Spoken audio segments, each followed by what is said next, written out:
दिल पर पत्थर रखकर बहुत मजबूरी में अनमने मन से सुधीर चौधरी इस खबर को पढ़ रहे हैं और देश और दुनिया को बता रहे हैं कि प्रधानमंत्री नरेंद्र मोदी जिस नैरेटिव को गढ़ रहे थे, दरअसल वो एक झूठा नैरेटिव है। प्रधानमंत्री नरेंद्र मोदी मुगलों का नाम लेकर और उनका आईटी सेल मुगलों के नाम पर देश के मुसलमानों को जिस तरह से टारगेट करता है, वो सिर्फ कोरी सियासत है।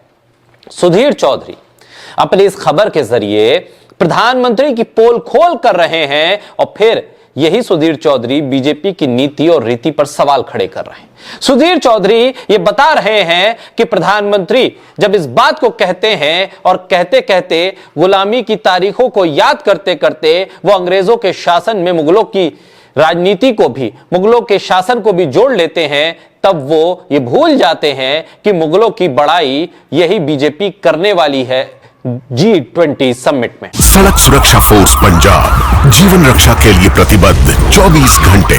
मात्र 1 साल में सड़क दुर्घटना में होने वाली मृत्यु में लगभग 50% की कमी।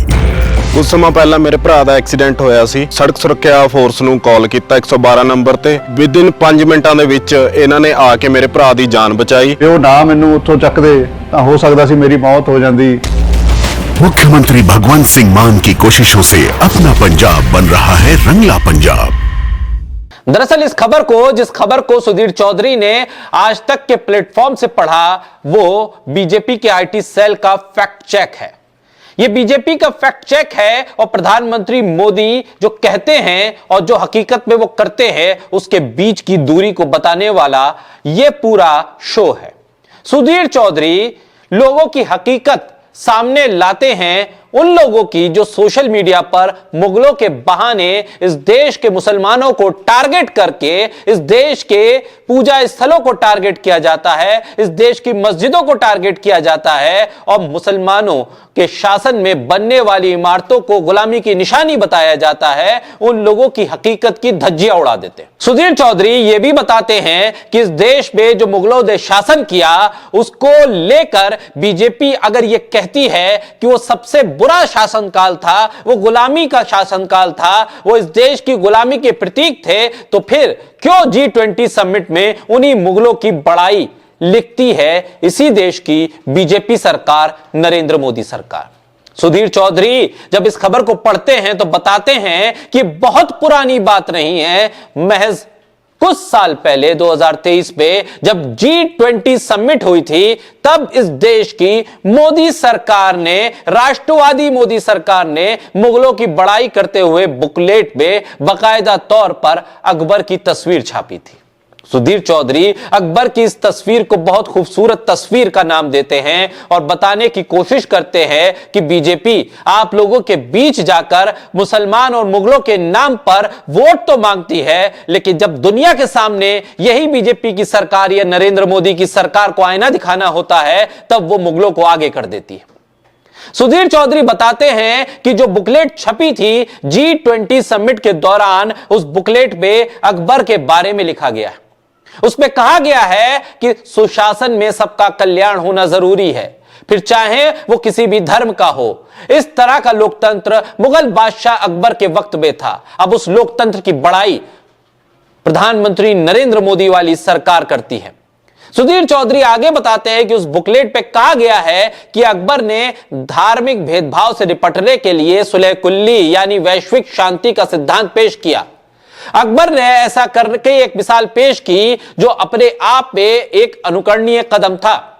बुकलेट पे कहा गया है कि सौहार्दपूर्ण समाज के निर्माण के लिए उन्होंने एक नया धर्म दीने इलाही बनाया था और इसमें इबादत खाना भी बनाया, जहां अलग अलग संप्रदाय के लोग, बुद्धिमान लोग जाकर वह चर्चा करते थे।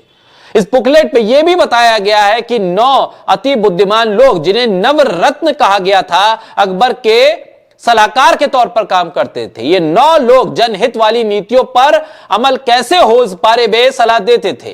बुकलेट के मुताबिक अकबर की लोकतंत्र की जो अवधारणा है वो सच में लोकतंत्र की तरफ आगे ले जाने वाली है।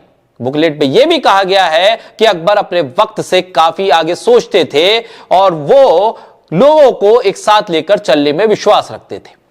अब इस खबर के बाद भी अगर सुधीर चौधरी आज तक में अभी तक बने हुए हैं तो समझ लीजिए कि कुछ तो गड़बड़ है।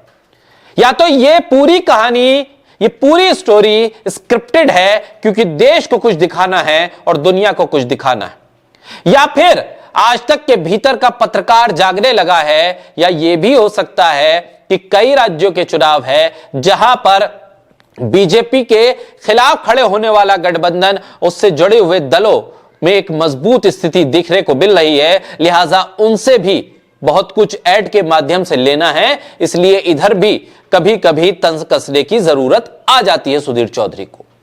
वैसे सुधीर चौधरी जो कह रहे हैं वो कोई नई बात नहीं है, ये बात 2023 की है, तो उस वक्त भी राज्यसभा के सांसद कपिल सिब्बल ने मोदी सरकार को आड़े हाथों लिया था इस बुकलेट के सामने आने के बाद।